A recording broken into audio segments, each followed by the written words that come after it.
வணக்கம் மக்களே, உங்கள் அனைவருக்கும் இனிய அக்ஷய திருதிய வாழ்த்துக்கள். இந்த நன்னாளில் உங்கள் வாழ்வில் உள்ள துன்பம் மறைந்து இன்பம் பெருக வேண்டும் அப்படி சொல்லிட்டு நான் இறைவனை கண்டிப்பாக வேண்டிக் கொள்வேன். ஓகே, வாங்க வீடியோக்குள்ளே போகலாம்.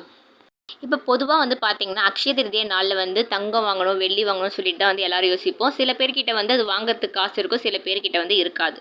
ஸோ இல்லாதவங்க கண்டிப்பாக ஃபீல் பண்ணாதீங்க. அடுத்த அக்ஷய திருதிக்கு கண்டிப்பாக நீங்கள் வாங்குவீங்கன்னு நான் சொல்கிறேன். அதுக்கு நான் சொல்கிற மாதிரி ஒன்று சிம்பிளாக பண்ணாலே போதும். அதாவது என்னென்னா, மகாலட்சுமியோட அம்சம் தான் கல்லுப்பு சொல்லுவாங்க. ஸோ நீங்கள் தங்கம் வெள்ளி தான் வச்சு படைக்கணும் அவசியமே இல்லை. அழகாக கல்லுப்பும் மஞ்சள் கொம்பும் வாங்கி வச்சு படைச்சிங்கன்னா கண்டிப்பாக உங்கள் வீட்டில் இருக்க கஷ்டம்லாம் நீங்கி செல்வம் பெருகும். செல்வம் பெருகும்போது தங்கம் வெள்ளிலாம் கண்டிப்பாக ஆட்டோமேட்டிக்காக வாங்க ஆரம்பிப்பீங்க. ஸோ பார்த்தீங்கன்னா அடுத்த வருஷம் நீங்கள் கண்டிப்பாக தங்கமோ வெள்ளியோ வாங்கி வச்சு கண்டிப்பாக மகாலட்சுமி அம்மாவுக்கு நீங்கள் படைக்க தான் போகிறீங்க, பார்க்க தான் போகிறீங்க. இந்த பதிவு பார்த்தீங்கன்னா நீங்கள் 100% நம்பலாம். ஏன்னு கேட்டிங்கன்னா, என் வாழ்க்கையில் நடந்ததை ஒரு பதிவாக தான் எடுத்து உங்களுக்கு போட்டிருக்கேன்.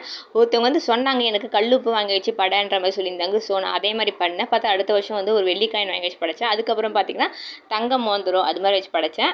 ஸோ கண்டிப்பாக நீங்கள் ட்ரை பண்ணி பாருங்கள். வீடியோ பிடிச்சா மறக்காமல் லைக் பண்ணுங்கள். தேங்க்யூ.